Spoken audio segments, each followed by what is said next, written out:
मैं भगवान सिंह मीना, सहचार्य संस्कृत। विद्यार्थियों, आज हम भारतीय संस्कृति में स्मृति सूत्र ग्रंथों के अनुसार आश्रम व्यवस्था का अध्ययन करेंगे। स्मृति ग्रंथोक्त आश्रम व्यवस्था चारों आश्रमों में मानव जीवन को कर्मानुसार व्यवस्थित किया गया था। धर्म सूत्रों व स्मृतियों में चारों आश्रमों का उल्लेख मिलता है। पतंजलि ने भी आश्रय चतुष्टय का उल्लेख किया है। पुराणों में भी चार आश्रमों की प्रतिष्ठा वर्णित है।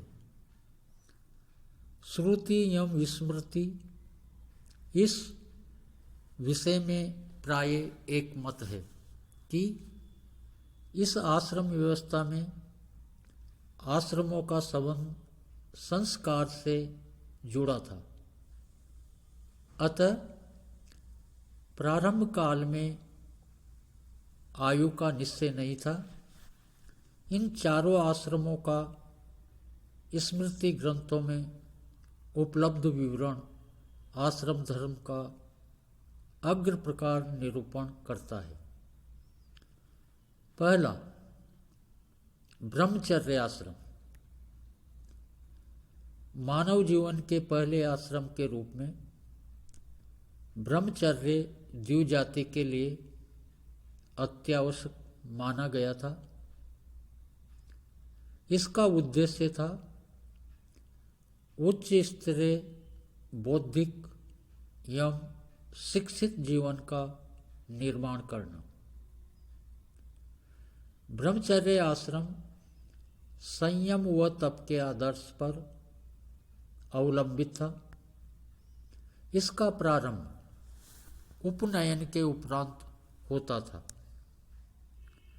इस विषय में याज्ञवल्क्य के लिखते हैं, उपनीये गुरु शिष्य महाव्याहृति पूर्वकम वेदमध्याय एनम शोचाचारांश शिक्षेत। स्त्री के लिए भी आश्रम धर्म व्यवस्थित था। इस विषय में मिताक्षरा का मत उद्धृत किया जा सकता है। वर्ण धर्मान वर्जित्वा स्त्रीणाम पेत समानम विवाह वार्का, अर्थात विवाह से पूर्व वर्ण धर्म का विचार किए बिना ब्रह्मचर्य पालन स्त्री के लिए भी समान रूप से ग्राह्य था। ब्रह्मचर्य आश्रम में ब्रह्मचारी द्विज के लिए गुरु सेवा, स्वाध्याय एवं नित्य कर्म अत्यावश्यक माने गए थे। प्राणायाम एवं सावित्री जप पूर्वक साय प्रातः संध्योपासना ब्रह्मचारी के दैनिक कर्तव्य का अंग थी। दंड धारण, मोजी धारण, मेखला धारण एवं कोपन धारण भी ब्रह्मचारी के लिए वांछनीय थे। ब्रह्मचारी को प्रतिदिन भिक्षा मांगकर लाना होता था। गुरु सेवा के प्रतिदान रूप में उसे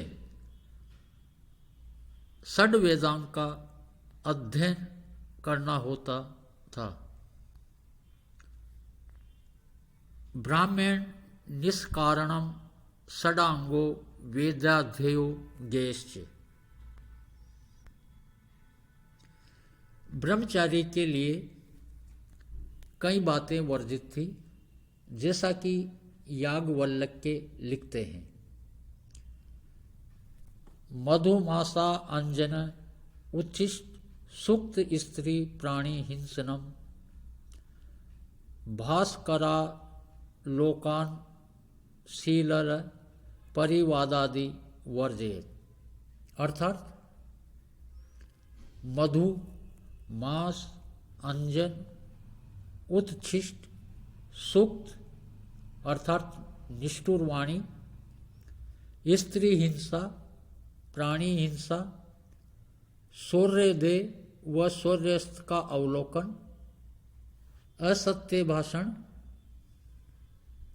परदोष कथन, ये सब ब्रह्मचारी के लिए वर्जित होने चाहिए। प्राजापत्य, सौम्य, आग्नेय एवं वैश्वदेव ये ब्रह्मचारी के 4 व्रत निर्धारित व्रतों का अनुष्ठान नैष्ठिक ब्रह्मचारी व्रतांत होने पर गुरु की आज्ञा से केशवपन व स्नान करता था तथा स्नातक कहा जाता था। दूसरा, गृहस्थाश्रम।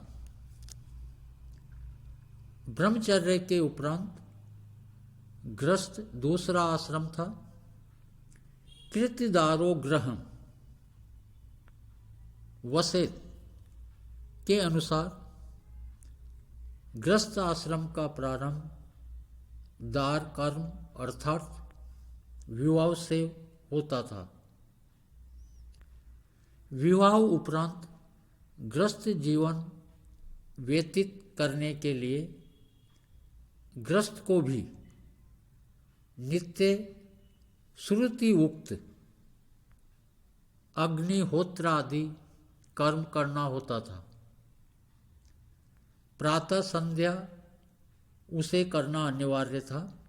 साथ ही वेदार्थ के साथ साथ विविध शास्त्रों का अधिगमन करना उसके लिए विहित था। मनु लिखते हैं, तृणानि भूमि उदकम वाक् चतुर्थी च सुनिरता एतान्ये अपि सताम गेहि न उच्छिष्टन्ते कदाचन। अर्थात तृण, भूमि, जल एवं मधुरवाणी ये ही गृहस्थ के आभूषण माने गए थे। भिक्षु के लिए भिक्षा देना गृहस्थ का आवश्यक कार्य था। जैसा कि याज्ञवल्क्य लिखते हैं, शतकृत्ये भिक्षेव भिक्षा दातव्या सुव्रताय च भोजेत चा गतान काले सखी संबंधी बांधवान। अतिथि व क्षोत्रिय ये 2 गृहस्थ के विशेष सम्मानीय थे। गृहस्थ के लिए परान अन्न ग्रहण व अति भोजन वर्जित था। साई संध्या के साथ पुनः अग्निहोत्र कर अपनी दिनचर्या की समाप्ति करनी होती थी। पुनः दिनचर्या के प्रारंभ हेतु ब्रह्म मुहूर्त में उठना होता था। ब्रह्मो मुहूर्ते च उत्थाय चिंत्ये आत्मनो हितम धर्मार्थ कामान शो काले यथाशक्ति न हाप्येत। गृहस्थ को धर्म, अर्थ एवं काम रूपी त्रिविरक का सेवन अनिवार्य था। वह सपत्नीक होने के कारण देव कर्म एवं पितृकर्म दोनों में समान अधिकार रखता था। गृहस्थ के कुछ साधारण धर्म भी बताए गए थे, जैसे अहिंसा, सत्य, असत्य अर्थात चोरी न करना, शौच अर्थात बाहर भीतर की पवित्रता, इंद्रिय निग्रह, कर्म इंद्रियों का संयम, दान, दम अर्थात आत्मसंयम, समा, दया इत्यादि। षट कर्म गृहस्थ के लिए नित्य करने होते थे। स्नानम, संध्या तथा होम, स्वाध्यायो देवता अर्चनम, दानम च सविभागश्च पंच यज्ञान हापयेत्।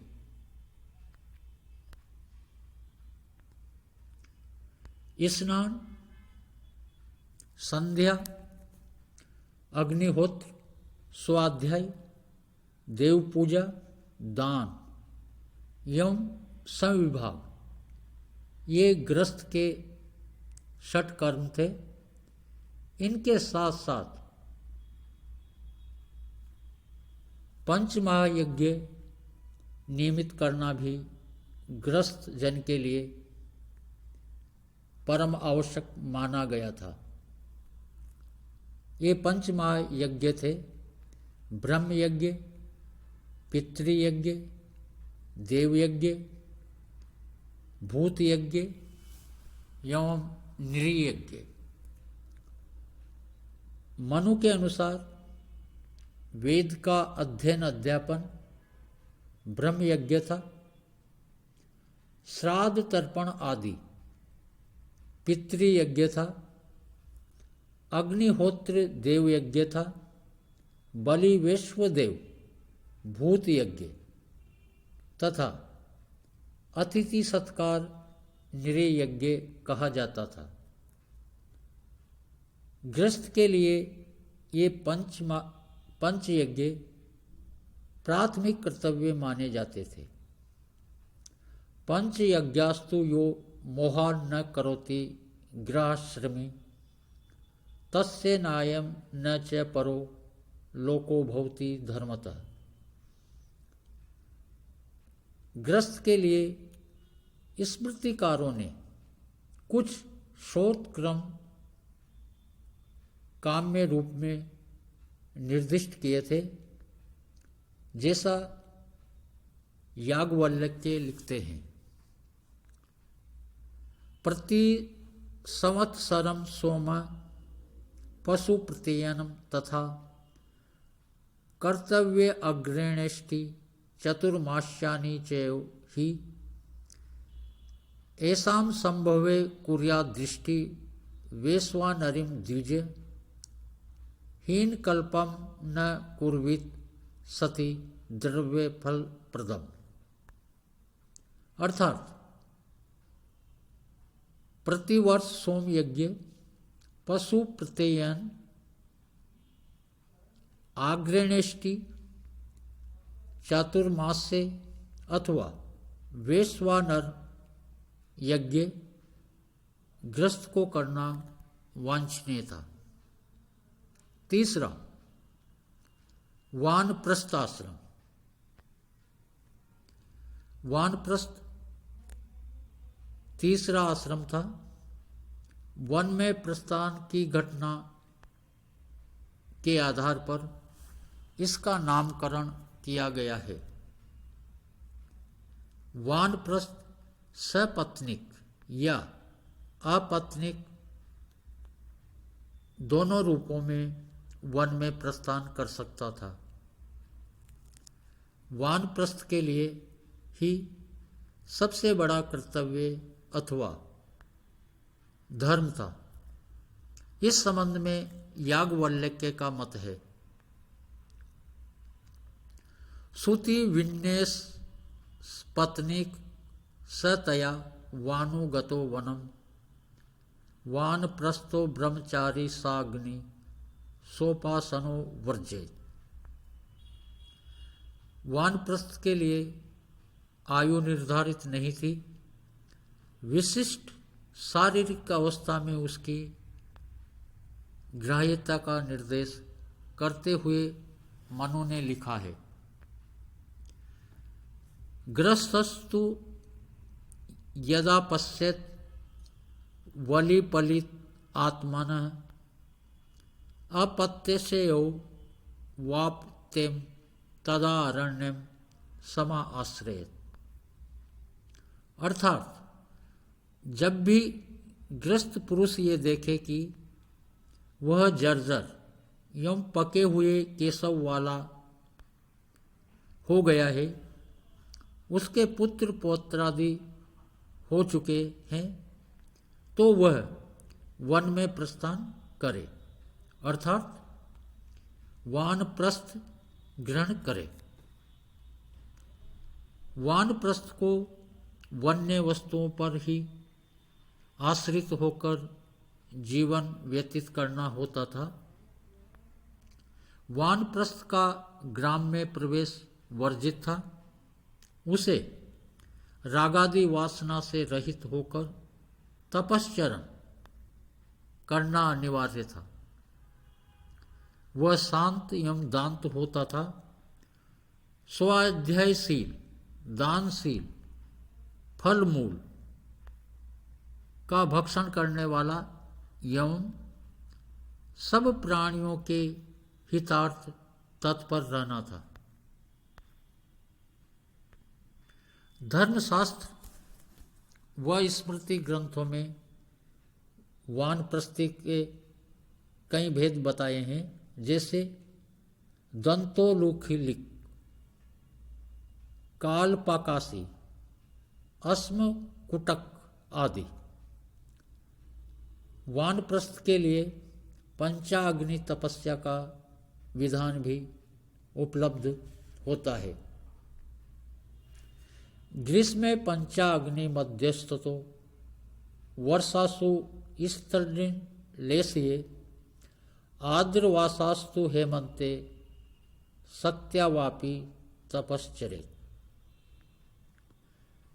मनु ने वानप्रस्थी के लिए अग्नि परिचर्या के साथ साथ मौन व्रत का भी विधान किया है। अग्निना आत्मनि वेतानान समारोप्य यथा विधि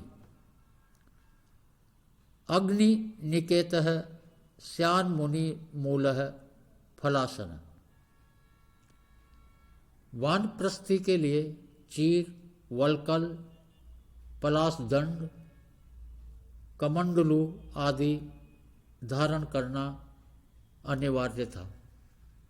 उसे भूमि पर शयन करना होता था।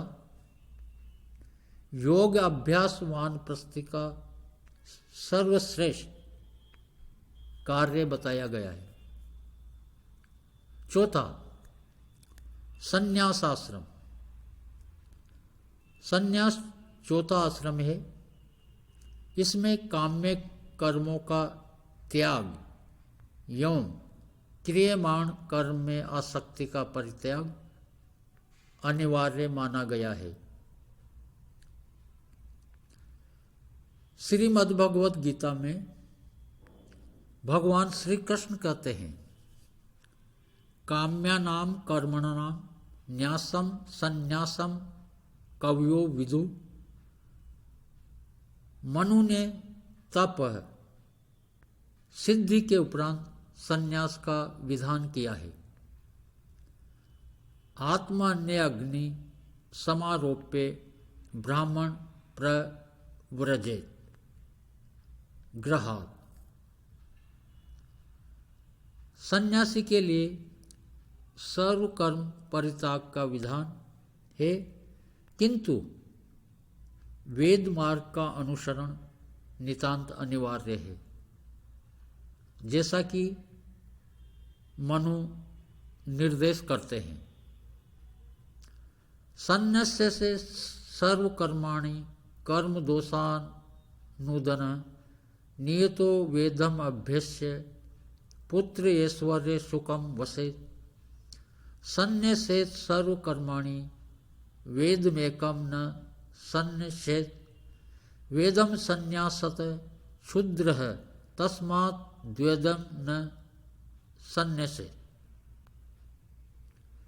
सन्यासी का प्रथम कर्तव्य था सबके हित की बात सोचना, क्रोध कदापि न करना, सर्वथा शांत रहना सन्यासी का स्वभाव होना चाहिए।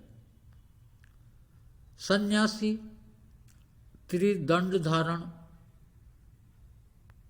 करता था, कमंडलू धारण करता था, उसे जटा धारण करना, शिखा धारण करना एवं भिक्षा हेतु ग्राम का आश्रय लेना उचित था। चातुर्मास्य में सन्यासी एक स्थान पर रह सकता था, किंतु बाकी समय वह एक स्थान पर नहीं ठहर सकता था। आत्मज्ञान एवं वेदाभ्यास में दो सन्यासी के मुख्य कर्तव्य थे। वह ध्यान योग के द्वारा आत्म साक्षात्कार के लिए प्रयत्न करता था तथा उसे सर्वदा एकांकी रहना होता था। शरीर परित्याग के निमित्त संन्यास आश्रम में धारणात्मक योगाभ्यास किया जाता था। इस विषय में याज्ञवल्क्य ने लिखा है, अंतर्धानम स्मृति कांति दृष्टि श्रोतज्ञता तथा निजम शरीरम उत्सृज्य परकाये प्रवेशनम। अर्थानाम छंदते सृष्टि योग सिद्धिश्च लक्षणम सिद्धे योगे तजेन देहम मृत्वाय कल्पयत। अग्निहोत्री द्विज के लिए प्रीतियान की भी आज्ञा थी। अगस्तो उदय के अग्निहोत्री द्विज पितृयान मार्ग से स्वर्गामी हो जाते थे। परवर्ती ग्रंथों में सन्यासी के भी कई प्रकार भेदों का उल्लेख किया गया है, जैसे कुटीचक, बहुदक हंस, परमहंस इत्यादि। कुटीचक गांव के बाहर कुटिया बनाकर रहते, बहुदक प्राय जलाशय के तीर पर तपश्चरण किया करते थे।